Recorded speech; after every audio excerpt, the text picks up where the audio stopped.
जी हाँ, ये नज़ारा एमसीडी दिल्ली का है। दरअसल राजनीति में ऐसे कम ही मौके मिलते हैं जब ऐसे नज़ारे सामने आते हैं, लेकिन फिर भी बस मार्शल्स को दोबारा नौकरी पर रखे जाने की मांग को लेकर एलजी हाउस जाने के लिए दिल्ली के मंत्री सौरभ भारद्वाज ने तो हद पार कर दी। सौरभ भारद्वाज ने दिल्ली विपक्ष के नेता विजेंद्र गुप्ता के पैरों पर गिर गए, पकड़ करके खूब गिड़गिड़ाए और उनसे एलजी से हर बात को मनवाने के लिए साथ चलने के लिए अड़ गए। इसके साथ ही सीएम आतिशी अपनी कार छोड़कर विजेंद्र गुप्ता की बकायदा कार में बैठ गईं, उस पर कब्जा कर लिया और तमाम मार्शल्स को भी बैठा लिया और ये कहने लगी कि इनके साथ गुप्ता जी चलिए और कहा कि एलजी के घर चलिए और वहां पर सर्वसम्मति से पास हुए प्रस्ताव को पारित करवाई। दिल्ली की राजनीति में आम आदमी पार्टी और बीजेपी को कट्टर प्रतिद्वंदी माना जाता है। दोनों पार्टियों के नेता एक दूसरे को फूटी आंख देखना पसंद नहीं करते और जब भी मौका मिलता है तो एक दूसरे पर जुबानी तीर भी चला देते हैं। लेकिन शनिवार को जो नज़ारा देखने को मिला उसको देखकर दिल्ली वाले भी दंग हैं। दिल्ली वाले ये देखकर दंग हैं कि कैबिनेट मंत्री कैसे सौरभ भारद्वाज भरी भीड़ में बीजेपी विधायक विजेंद्र गुप्ता के पैरों पर लेट गए।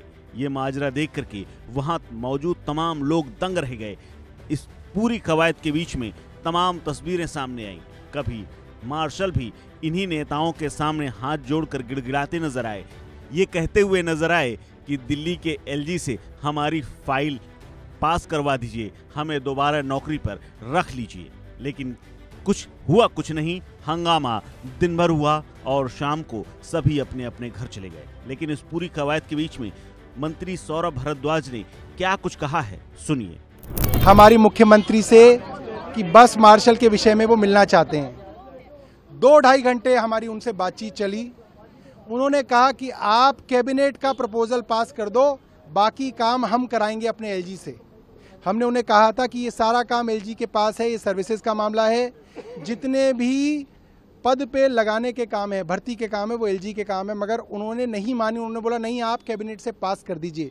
और उसी समय उसी जगह पे कैबिनेट की मीटिंग बुला के वो कैबिनेट प्रपोजल हमने पास किया कि 26 सितंबर को जो रेजोल्यूशन दिल्ली विधानसभा ने पास किया कि इन बस मार्शलों को बहाल किया जाए और पक्का किया जाए, उसको कैबिनेट ने एंडोर्स किया और रिकमेंड किया एलजी साहब को कि आप इसको कर दीजिए।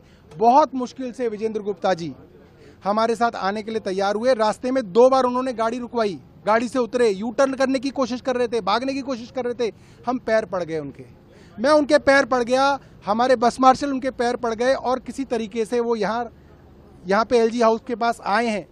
ये सवाल बड़ा नहीं है कि हम अंदर जा पाएंगे या नहीं जा पाएंगे, ये सवाल बड़ा है कि क्या आज भारतीय जनता पार्टी के लगाए हुए एलजी इन बस मार्शलों को बहाल करेंगे, क्योंकि उन बस मार्शलों को भी वहां पे पुलिस ने डिटेन कर लिया है।